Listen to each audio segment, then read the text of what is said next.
نحمده ونصلي على رسوله الكريم اما بعد۔ میرے محترم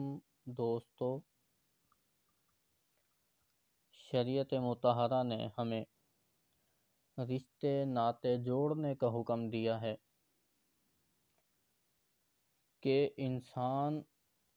اپنے رشتوں کو جوڑے،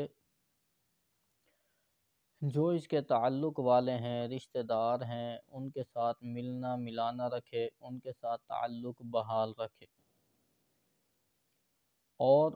قطع رحمی سے منع کیا ہے کہ انسان قطع رحمی سے بچے۔ میرے دوستو، قطع رحمی کرنا بہت بڑا گناہ ہے، کبیرہ گناہ ہے، تو قطع رحمی سے بچنا چاہیے اور صلہ رحمی کرنی چاہیے۔ معاشرے میں دیکھتے ہیں کہ ہر شخص کسی نہ کسی سے بائیکاٹ کر رکھتا ہے۔ گھر کے اندر دیکھتے ہیں تو کوئی اپنے بھائی کے ساتھ نہیں بولتا، کوئی اپنی بہن کے ساتھ نہیں بولتا، کوئی اپنے چاچا کے ساتھ نہیں بولتا تو کوئی ماموں کے ساتھ نہیں بولتا، کوئی اپنی خالہ کے ساتھ نہیں بولتا تو کوئی اپنے پھوپھی کے ساتھ نہیں بولتا، اور یہاں تک بھی دیکھا جاتا ہے معاشرے میں اپنے والد کے ساتھ، والدہ کے ساتھ بھی لوگ قطع تعلقی کر دیتے ہیں، اپنے والد اور والدہ کے ساتھ بھی بائیکاٹ کر دیتے ہیں۔ تو ہمیں تو حکم یہ ہے کہ جو ہمارے عزیز و اقارب ہوں، رشتہ دار ہوں، ان کے ساتھ بھی صلہ رحمی کرنی ہے، قطع تعلق ان کے ساتھ بھی نہیں کرنی۔ اور ہم ہیں افسوس کہ ہم قریبی جو رشتہ دار ہیں یعنی والدین ہیں، والدین کے ساتھ بھی ہم قطع رحمی کر دیتے ہیں، ان کے ساتھ بھی بائیکاٹ کر دیتے ہیں، ان کے ساتھ بھی بول چال ہم بند کر دیتے ہیں۔ تو میرے محترم دوستو، قطع رحمی کرنا یہ بہت بڑا گناہ ہے۔ حضرت عبداللہ بن ابی اوفا رضی اللہ تعالی عنہ فرماتے ہیں کہ ہم عرفہ کی شام حضور علیہ السلام کی خدمت میں بیٹھے تھے، آپ صلی اللہ علیہ وسلم کی صحبت میں بیٹھے تھے کہ آپ صلی اللہ علیہ وسلم نے ارشاد فرمایا کہ قطع رحم کرنے والا یہاں سے اٹھ جائے۔ کہ ایسا شخص کہ جو اپنے رشتے ناطے توڑتا ہو، رشتہ داروں کے ساتھ قطع رحمی کرتا ہو، تو وہ ہماری مجلس سے اٹھ جائے، وہ آج یہاں عرفہ میں نہ بیٹھے۔ تو حضور علیہ السلام کا ارشاد سن کر پوری مجلس میں سے صرف ایک شخص اٹھا، اور وہ بھی مجلس کے کنارے سے اٹھا، اور تھوڑی دیر کے بعد پھر حاضر ہو گیا اور مجلس میں آ کر بیٹھ گیا۔ حضور علیہ السلام نے ارشاد فرمایا کہ آخر کیا بات تھی کہ پوری مجلس میں سے تو ایک شخص اٹھا ہے اور پھر تھوڑی دیر بعد آ کر دوبارہ بیٹھ گیا؟ یہ تھوڑی دیر پہلے جو اٹھا اور تھوڑی دیر بعد آ کر دوبارہ بیٹھ گیا، اس تھوڑی سی دیر کے اٹھنے کی وجہ کیا تھی کہ تو اکیلا اٹھا ہے اور کوئی نہیں اٹھا؟ تو وہ شخص کہنے لگا کہ اللہ کے رسول، بات یہ ہے کہ میری ایک خالہ ہے، اور میری خالہ ہے اور اس نے مجھ سے بائیکاٹ کیا ہوا ہے، اور اس نے مجھ سے رشتہ ناطہ توڑ رکھا ہے، مجھ سے بول چال ختم کر رکھی ہے۔ آپ صلی اللہ علیہ وسلم، یعنی جب آپ نے یہ فرمایا کہ کوئی شخص یہاں نہ بیٹھے جس نے اپنے رشتہ داروں کے ساتھ قطع رحمی کر رکھی ہو، تو میں اٹھا اور میں اپنی خالہ کے پاس گیا، اور خالہ سے جا کر جب میں نے سلام کہا تو خالہ کہنے لگی کہ آخر اچانک آپ یہاں کیسے آ گئے؟ پہلے تو کبھی آپ نہیں آئے۔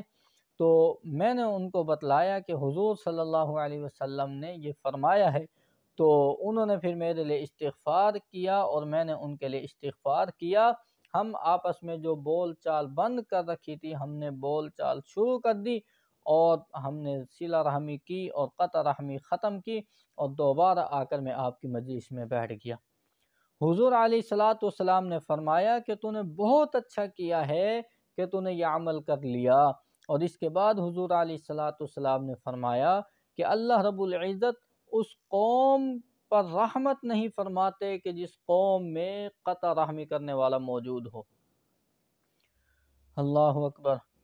تو اس شخص پر اللہ رب العزت اس شخص پر رحمت نہیں فرماتے جو قطع رحمی کرنے والا ہو، بلکہ اس کی نحوست کی وجہ سے جس قوم میں وہ رہتا ہے، جس گھر میں وہ رہتا ہے، اس گھر والوں پر بھی اللہ رب العزت رحمت نہیں فرماتے۔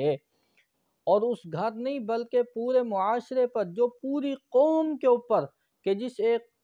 پوری قوم میں جو ایک شخص ہے جو صلہ رحمی نہیں کرتا، قطع رحمی کرتا ہے، رشتے ناطے توڑتا ہے، رشتہ داروں کے ساتھ بولنا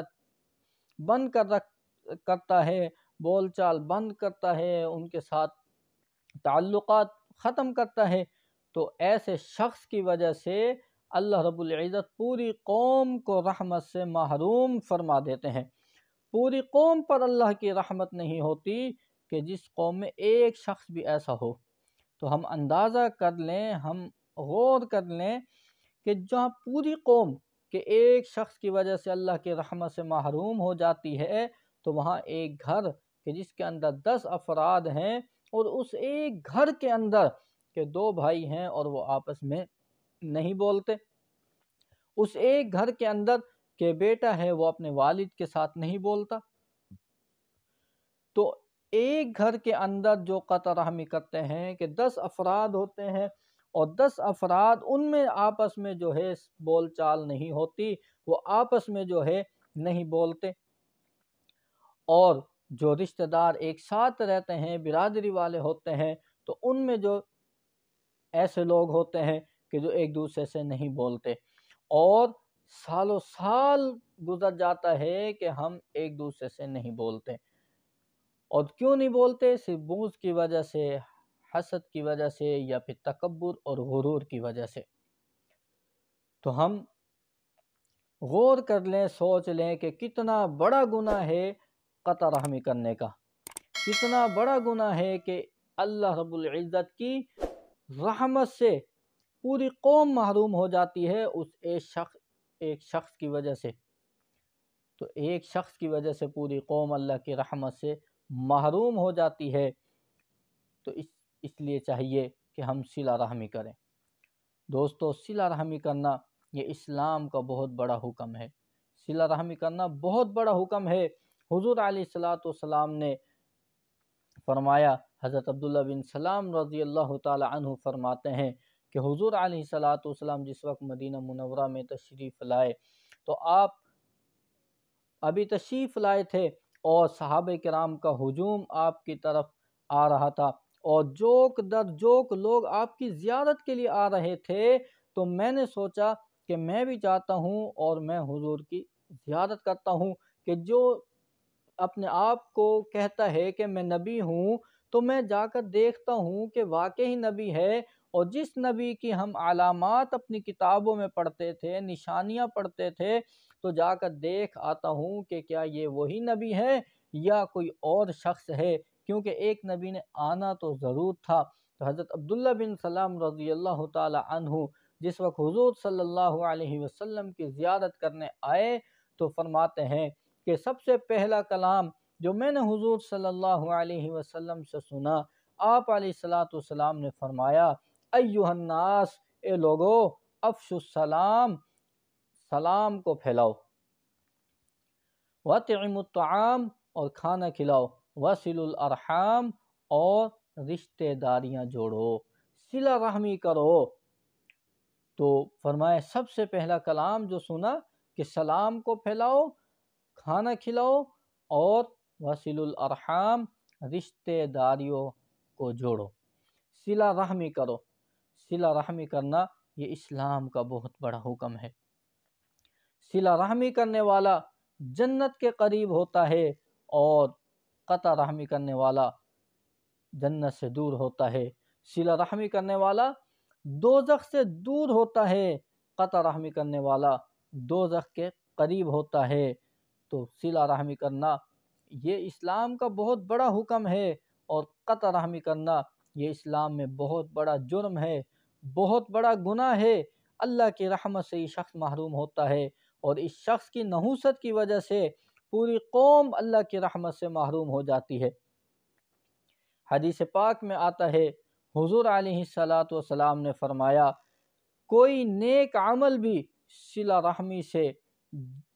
جلد ثواب لانے والا نہیں، کہ جتنا جلدی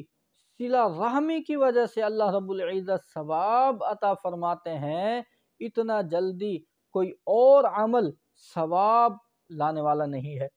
اتنا جلدی ثواب اللہ رب العزت کسی اور عمل پر عطا نہیں فرماتے جتنا جلدی ثواب صلہ رحمی کرنے والے کو اللہ رب العزت صلہ رحمی کی وجہ سے عطا فرما دیتے ہیں۔ اور حضور علیہ السلام نے فرمایا، کوئی گناہ ایسا نہیں کہ جس پر دنیا ہی میں فوراً عذاب آ جانا چاہیے سوائے زنا اور قطع رحمی کے، کہ قطع رحمی اور زنا یہ ایسا سخت گناہ ہے، ایسا بڑا گناہ ہے کہ آخرت میں تو اس ایسے شخص پر وبال پڑنا ہی پڑنا ہے، آخرت میں تو ایسے شخص کو عذاب ہونا ہے، لیکن یہ ایسا خطرناک گناہ ہے، ایسا بڑا گناہ ہے کہ اس کو تو دنیا کے اندر ہی عذاب میں مبتلا ہو جانا چاہیے تھا، کہ اس شخص کو دنیا کے اندر ہی عذاب میں مبتلا ہو جانا چاہیے تھا۔ تو لیکن یہ اللہ رب العزت کی حکمت ہے کہ اللہ نے اس دنیا کو دار العمل بنایا ہے، کہ یہاں اللہ رب العزت نے عمومی طور پر ایسا اپنا قانون نہیں بنایا کہ گناہ کرے اور انسان فوراً اللہ رب العزت اس کو سزا دے دے، وگرنہ قطع رحمی ایسا گناہ ہے کہ جس پر فوراً اللہ رب العزت کی پکڑ ہو جانی چاہیے، لیکن اللہ رب العزت ڈھیل دیتے ہیں۔ تو ہمیں چاہیے کہ ہم قطع رحمی سے بچیں، صلہ رحمی کریں، اللہ رب العزت عمل کی توفیق عطا فرمائے۔